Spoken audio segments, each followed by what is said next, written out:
आषाढ महिन्यामध्ये तळणाला खूप महत्त्व दिले जाते आणि यालाच आखाड तळणी असेही म्हणतात। आणि त्यातलाच आपण एक मस्त असा तळणीचा पदार्थ पाहूया, ते म्हणजे आहे शेंगदाण्याच्या पुऱ्या। खूप टेस्टीही लागतात आणि पौष्टिकसुद्धा आहे। त्याच्यासाठी मी 1 वाटी शेंगदाणे घेतलेले आहे भाजलेली आणि 1 वाटी गूळ घेतलेला आहे चिरून। याची मी सालं काढणार नाही, शेंगदाण्याचे तसेच घेणार आहे। तुम्हाला जर सालं काढायची असेल तर तुम्ही काढू शकता। आता शेंगदाणे आपण थोडेसे आधी बारीक करून घेऊया अशा पद्धतीने। आणि आता यामध्ये आपण वरून गूळ टाकूया। रवाळ असे बारीक करून घेतलेले आहे, खूप असे बारीक नाही केलेले। आणि दोन्ही आता एकत्र आपण डबल एकदा फिरून घेऊया म्हणजे बारीक होतं। तुम्हाला जर खूप बारीक करायचं असेल तर तुम्ही करू शकता। मी थोडंसं रवाळ ठेवणार आहे म्हणजे खाताना दाताखाली खूप छान लागते। अशा पद्धतीने मी बारीक करून घेतलेला आहे। आता एका डिशमध्ये आपण हे काढून घेऊया। तुम्हाला जर गोड कमी आवडत असेल तर तुम्ही गुळाचं प्रमाण थोडंसं कमी करू शकता।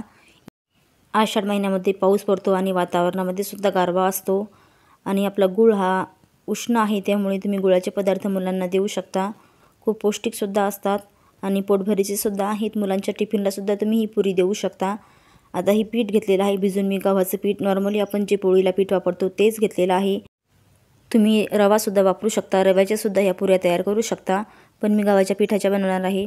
आता याचे आपण छोटे छोटे गोळे तयार करून घेऊया। तुम्हाला केवढी पुरी बनवायची आहे छोटी मोठी त्याप्रमाणे तुम्ही गोळे बनवून घेऊ शकता। हाताला थोडंसं पीठ लावून घेतलेलं आहे, गव्हाचंच पीठ घेतलं आहे मी लावण्यासाठी। आणि पुरी मी पिठावर लाटणार आहे, तुम्ही तेलसुद्धा घेऊ शकता लाटण्यासाठी। आणि असे गोळे बनवून घ्यायचे आहे सर्व आपल्याला आणि पुऱ्या लाटून घ्यायच्या आहे। आणि आखाड्याच्या महिन्यामध्ये प्रत्येक भागानुसार वेगवेगळे पदार्थ बनवतात, जसं की तिखटा मिठाच्या पुऱ्या, शंकरपाळी, कोणाकडे कापण्या बनवतात, असे खूप सारे पदार्थ बनवतात। आता आपली ही गोळी बनवून झालेली आहे। आता आपण याला पीठ लावूया आणि लाटून घेऊया। तुम्ही तेलावर सुद्धा लाटू शकता, तुम्हाला कितपत छोटी मोठी करायची आहे त्याप्रमाणे तुम्ही ही पुरी लाटून घेऊ शकता। तुम्हाला मी एक करून दाखवते, त्या पद्धतीने तुम्ही करू शकता।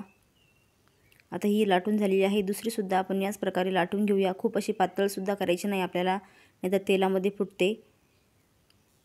खूप छान लागतात या पुऱ्या मंडळी आणि मुलांच्या टिफिनसाठी एक बेस्ट ऑप्शन आहे। तुम्ही एकदा करून ठेवलं तर 7-8 दिवस टिकतात। आणि आता ही सुद्धा पुरी आपली लाटून झालेली आहे। यावरती आता आपण हे शेंगदाण्याचं आणि गुळाचं मिश्रण टाकूया। तुम्हाला किती टाकायचं आहे त्याप्रमाणे तुम्ही टाकू शकता।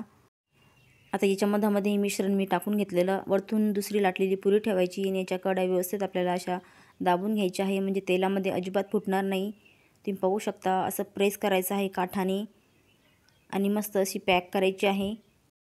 तुम्ही जो साईडचा भाग आहे एक्स्ट्राचा तो काढूनसुद्धा टाकू शकता किंवा चमचाने अशी डिझाईनसुद्धा त्याला बनवू शकता। आणि अशाच पद्धतीने मी सर्व पुऱ्या तयार करून घेते। या डिझाईनवाला चमचासुद्धा मिळते, त्यानेसुद्धा तुम्ही डिझाईन बनवू शकता।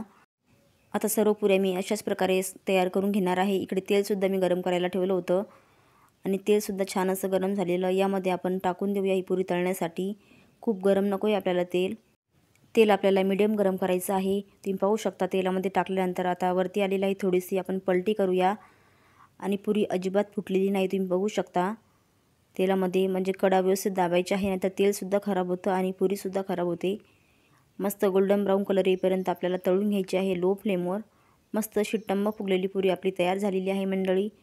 तुम्हीसुद्धा अशा पुऱ्या तयार करून बघा। तुम्हाला याची रेसिपी कशी वाटली ते सुद्धा कमेंट करून सांगा।